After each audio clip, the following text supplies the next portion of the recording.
신약 성경에서 바리새파 사람들이 예수님과 갈등을 일으키는 많은 요인들 중에 큰 축을 이루는 것은 바로 율법을 어떻게 해석할 것이고 어떻게 적용할 것인가 하는 문제입니다. 바리새파 사람들은 유대인들 중에서도 아주 엄격하게 율법을 지키기를 원하는 사람들이었는데, 예수님은 그 율법을 새롭게 해석해서 또 새롭게 적용해서 본래 뜻을 찾아가도록 하신 것이었는데, 그것이 늘 갈등을 일으키곤 했습니다. 가장 대표적인 것이 지난주에 나눴던 이야기죠. 안식일 문제 같은 상황이었어요. 바리새파 사람들은 안식일에는 얼마 거리를 가서도 안 되고 함부로 먹어서도 안 되고 일을 해서도 안 된다, 그러니까 사람을 고쳐줘도 안 된다라고 이야기를 했지만, 예수님께서는 안식일이 사람을 위해 있는 거 아니냐, 그리고 내가 안식일의 주인이기 때문에 상관없다라고 개의치 않으시면서 오히려 손이 오그라든 사람을 고쳐주시는 것을 우리가 지난주에 보았어요. 바리새파 사람들의 입장에서는 약이 올랐어요. 하지만 예수님의 해석이 틀렸다기보다 오히려 충격적으로 옳았기 때문에 딱히 반박할 수가 없었습니다. 게다가 예수님을 따르는 사람들이 점점 많아졌어요.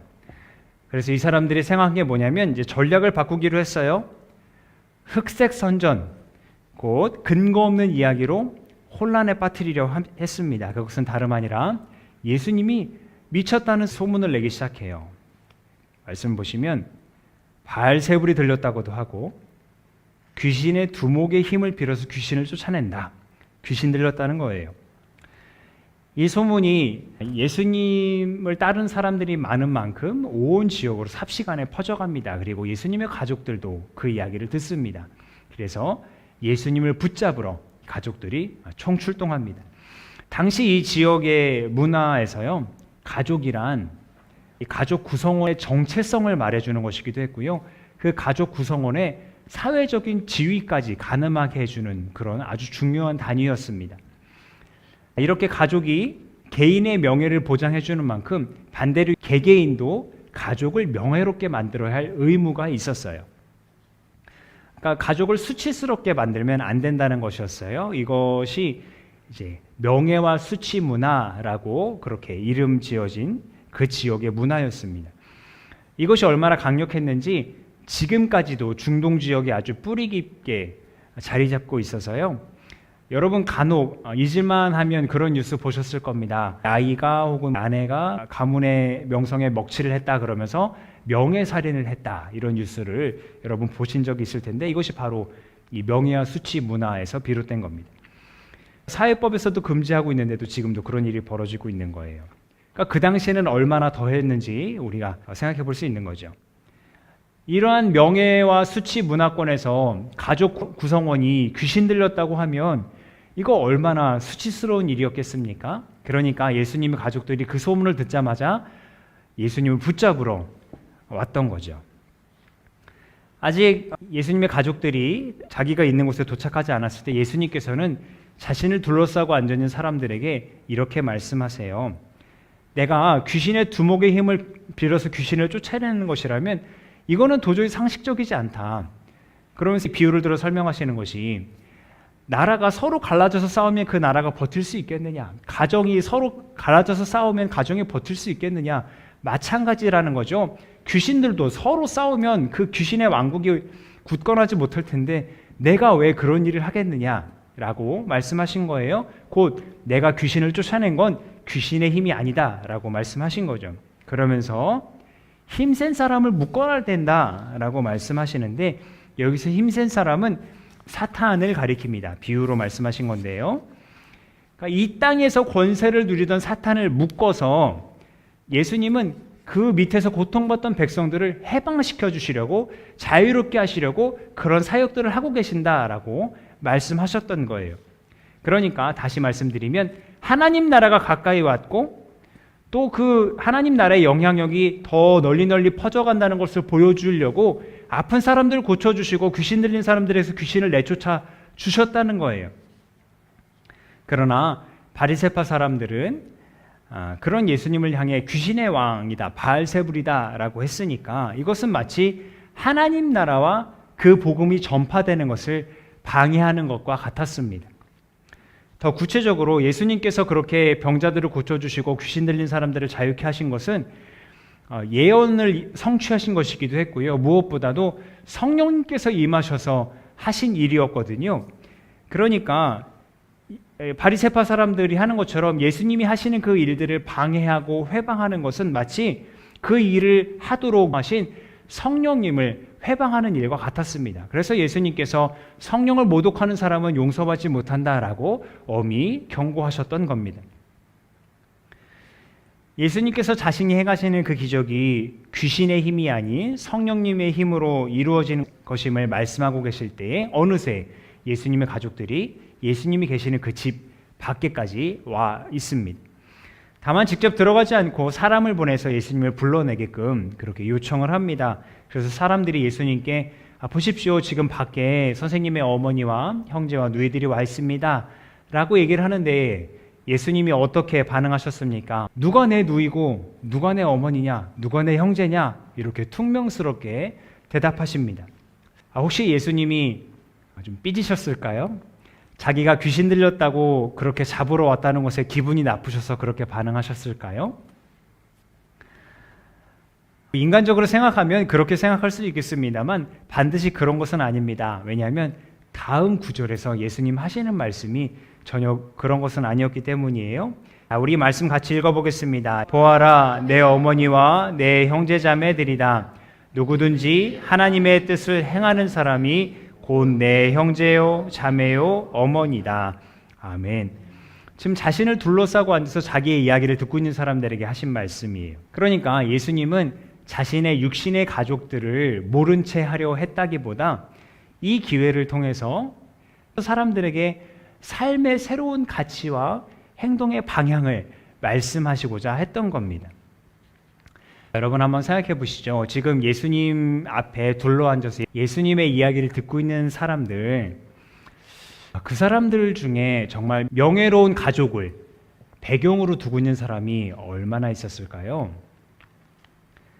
또 거기에 앉아있는 사람들 가운데 가문을 명예롭게 하는 사람들이 과연 몇이나 있었을까요? 조심스레 추측해 보건대 지금 예수님의 앞에 앉아있는 많은 사람들은 병들었던 사람들일 것이고요, 귀신 들렸던 사람들일 것이고요, 가난했던 사람들일 것이에요. 또 사회적으로 지위가 매우 낮은 사람들이었을 겁니다. 또 성경에 등장하는 표현대로 하자면 어떤 이들은 세리와 창녀와 죄인들이라고 바리새파와 율법 교사들에게 손가락질 받는 그런 사람들이었을 거예요. 곧 가족의 명예를 드높이기보다 가족들에게 불명예스러운 존재들, 수치를 안겨주는 존재들이라고 비판받는 자들이 지금 예수님 앞에 앉아 있었을 겁니다. 그런데 그런 그들에게 예수님께서 너희 육신의 가족의 명예가 중요한 게 아니다 라고 말씀하시는 거예요. 세상에서 인정하는 명예의 조건, 그 보이는 조건을 만족시키기 위해서 애쓰는 것이 중요하지 않다라고 말씀하시는 거예요. 비록 보이진 않지만 오히려 더 명예로운 것이 있으니 바로 하나님의 뜻을 행하는 것이다 라고 말씀하십니다. 그러면 하나님이 보내신 자요 메시아요 하나님의 아들이신 나 예수의 가족이 될 것이다 라고 자기를 둘러싸고 있는 자들에게 말씀해 주셨습니다. 그런데 이 이야기는 지금 이 이야기 속에 예수님의 이야기를 듣고 있는 그 회중들보다도 이 마가복음이 기록될 당시에 사람들에게 더 큰 울림을 주었을 거예요. 예수님을 향해 귀신 들렸다고 또 미쳤다고 하는 사람들이 예수님 따르는 사람들 가만두었겠습니까? 예수님 따르는 자들은 본래 가족으로부터 도망쳐 나와서 혹은 버림받아서 따로 공동체를 이루고 있었을 거예요. 가족과 친지를 돌아보지 않고 예수님의 말씀을 따르고자 또 하나님 나라의 복음을 위해 살고자 자기의 생명도 귀한 것으로 여기지 않던 자들에게 오늘 이 말씀, 하나님의 뜻을 행하는 자는 누구나 내 형제고 자매고 어머니다 하신 이 말씀이 얼마나 큰 소망이 되고 위로가 되었을까요? 게다가 이 마가복음은요, 사복음서 마태, 마가, 누가, 요한복음 중에 가장 먼저 쓰여진 책으로 알려져 있는데요. 쓰인 시기가 서기 65년에서 70년경에 쓰여졌다고 봅니다. 이때가 언제일까요? 예수님 예언하신 것처럼 돌 위에 돌 하나 남지 않을 정도로 다 무너질 것이다 라고 한 무시무시한 로마 군대가 예루살렘으로 쳐들어와서 다 짓밟고 성전마저 무너뜨리려고 하는 그 시기가 임박한 혹은 이미 침략해서 다 무너뜨린 그 시기였을 거예요. 얼마나 혼란스러웠을까요? 사회가 아주 혼란 그 자체였을 겁니다. 이런 혼란한 시기에 예수님을 따르는 자들을 향한 핍박과 박해가 왜 없었겠습니까? 그러나 이럴 때에 제자 공동체, 특히 이 마가 공동체는 보이는 명예와 안락을 추구하는 것이 아니라 보이지 않는 것을 붙잡고자 했다는 것이죠. 이들의 이런 마음을 오늘의 서신서 말씀에서 아주 잘 표현해주고 있습니다. 조금 깁니다만 같이 읽어보겠습니다. 주 예수를 살리신 분이 예수와 함께 우리도 살리시고 여러분과 함께 세워주시리라는 것을 우리는 알고 있습니다. 우리는 낙심하지 않습니다. 우리의 겉사람은 낡아가나 우리의 속사람은 날로 새로워집니다. 지금 우리가 겪는 일시적인 가벼운 고난은 비교할 수 없을 정도로 영원하고 크나큰 영광을 우리에게 이루어 줍니다. 우리는 보이는 것을 바라보는 것이 아니라 보이지 않는 것을 바라봅니다. 보이는 것은 잠깐이지만 보이지 않는 것은 영원하기 때문입니다. 아멘. 이제 우리의 모습을 좀 생각해 보기를 원합니다. 우리는 얼마나 보이지 않는 이 하나님의 뜻을 따르고 또 행하고 있는지 묻고 싶습니다.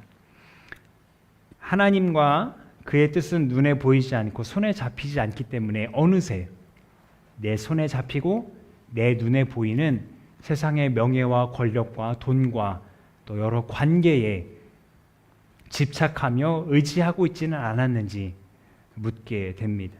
반대로 세상의 기준에서 볼 때 내 손에 아무것도 이룬 것이 없다고, 내 눈에 내가 이룬 것이 보이지 않는다고 마냥 움츠러들고 또 낙심하고 있지는 않았는지 묻게 됩니다.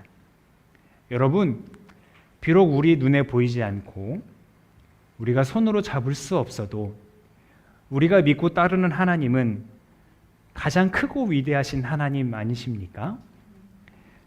그의 뜻 역시 우리 눈에 보이지 않지만 영원하고 무궁합니다.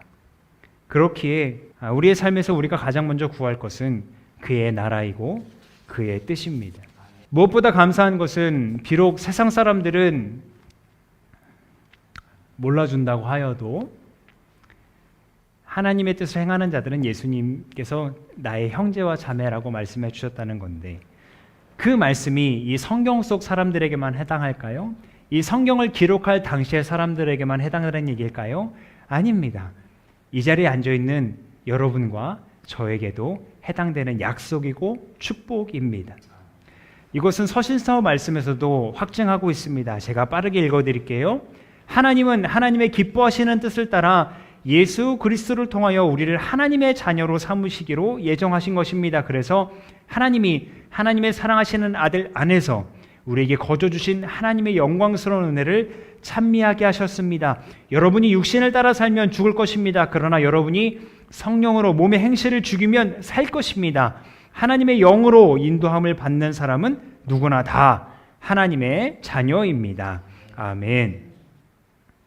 고단한 중에도 또 낙심하는 중에도 두려운 중에도 하나님의 뜻을 잘 알고 행하기 위해 부단히도 애쓰고 몸부림치는 여러분을 주께서 자신의 형제요 자매로 불러주시니 말 그대로 가족이 되었으니 여러분 믿음의 확신을 가지고 담대하게 삶을 이어가시기를 바랍니다.